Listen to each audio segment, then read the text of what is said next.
Good morning, my dear students. Today we will going to learn about types of software. Fifth chapter. Okay, let's start. The computer is a machine which processes data according to the instruction given by the user.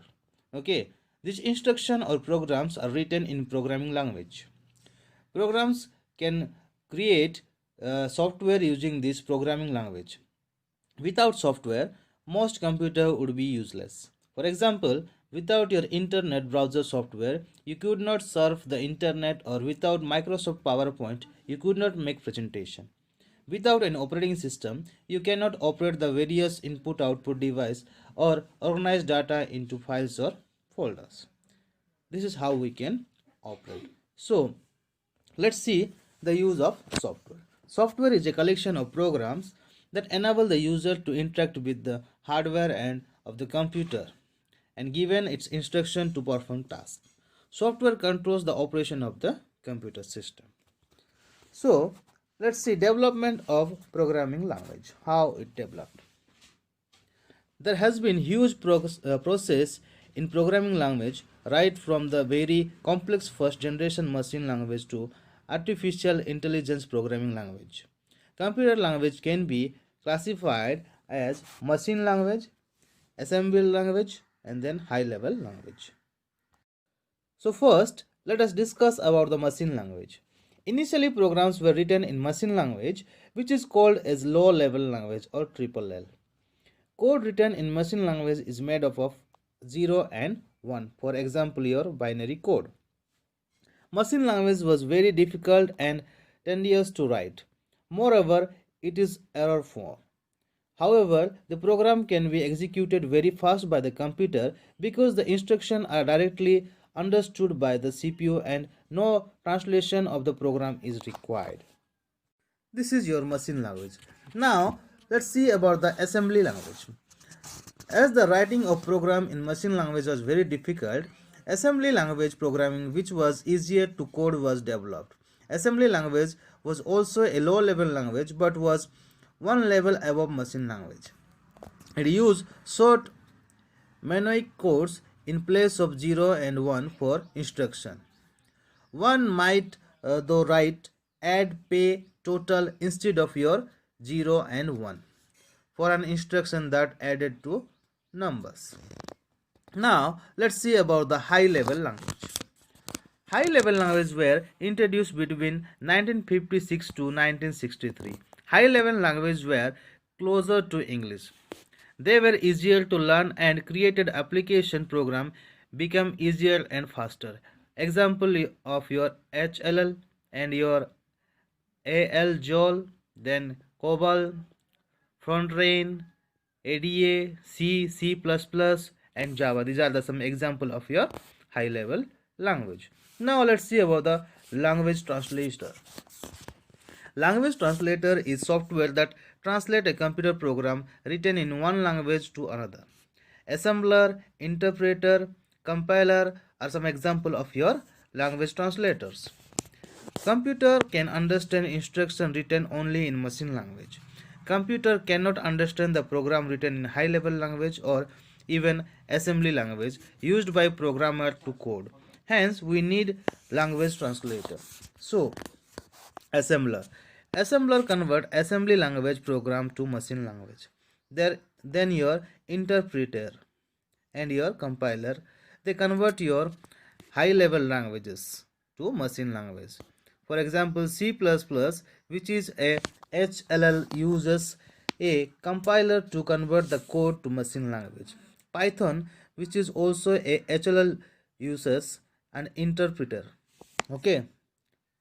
Now let's see what is the difference between your interpreters and your compilers. An interpreter translate one statement of the HLL code at a time. In case there is an error in the source code, it has to be corrected for the interpreter to continue its work. Whereas a compiler scan the entire HLL program once and then translate it to machine language. All errors are marked at the end. It is faster than an interpreter. Okay. Now let's see the types of software. Based on their function, software can be categorized as system software and your application software. So what is system software? System software control, organizes and manages the functioning of the computer system. It generates the user interface and allows the user or allows the operating system to interact with the hardware. This is about your system software. Now let's see about the types of system softwares we have. First, operating system. Operating system of a computer is the main component of the system software. It is responsible for the managing files of the disk, communication between the computer and peripherals, memory space management, job scheduling, etc.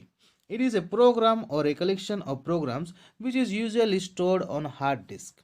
Microsoft Windows, Apple's Mac OS, Unix, Linux, and these are the some example of your operating system used on personal computers.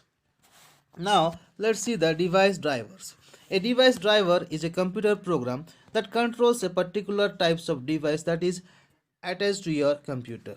Okay, there are device drivers for printer, displays, CD-ROMs reader, diskette driver, and so on. When you buy an operating system, many device drivers are built in. Okay, now let's see about the utility software. Utility software is a system software designed to help analyzing, configure, optimize, or maintain a computer. Getting? These are software supports operation such as disk management, disk cleanup, etc. These programs could be built into the operating system or could be installed later. Some of the commonly used system software utility are given. They are your backup utility. The backup utility creates the backup copies of important data so that you can recover them in case of accidental deletion. Next is your disk fragment. Disk fragmenting software allows you to arrange files on the disk so that the time required to access a file is reduced.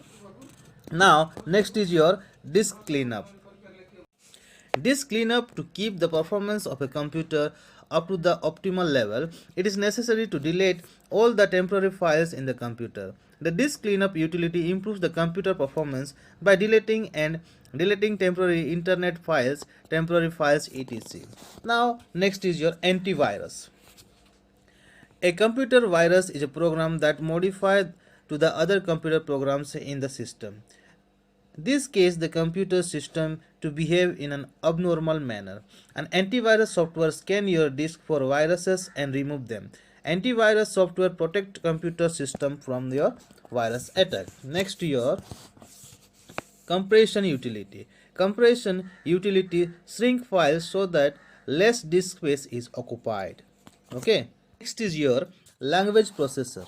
Language processor interpret, assembler, compiler are some example of your language processor or your language translators. Okay, now let's see about the application software. Application software is a program developed for a user or an organization to carry out specific tasks. Application software can be classified as customized application software, general purpose application software, mobile application. Okay, so let's see first about the customized application software. Customized application software, this is a type of software is created especially for a user or organization. For example, school management system, educational software, inventory management or payroll system, accounting software. These are the some example of your customized application software. Okay. Next is your general purpose application software. It is a software package created so that many people can use them. For example, Microsoft Word is a word processing package. Microsoft Excel is for creating spreadsheets. Corel Draw for graphic designing. Flash for animation and your personal or presentation software. Okay, this is about the general purpose application software. Next is your mobile application. Mobile applications are also a category of application software. Mobile applications, commonly referred to as apps, run on mobile devices like your smartphone or tablets. Mobile apps provide users with services similar to those on personal computer. Google apps such as your Google search, Gmail, photos, maps, YouTube are some of the most popular apps used on phone having an Android operating system. The Google Docs apps let you carry out word processing on your smartphone, while slides are used to make presentation. Apps like your WhatsApp and Facebook Messenger are popular instant messaging apps used on mobile devices. Utility apps like your calendar, calculators, ShareIt, these are the some utility application are extensively used. Now, there are entertainment apps like your game apps, news apps, and social networking apps. The apps on your phones or tablets either can be downloaded free or they could be paid apps, which means that you have to pay for them. Android phones use Play Store to download apps while iPhone use downloads apps for from the Apple Store. Okay. So here we conclude your chapter types of software. Okay. So please go through the question answer and write it down. Okay.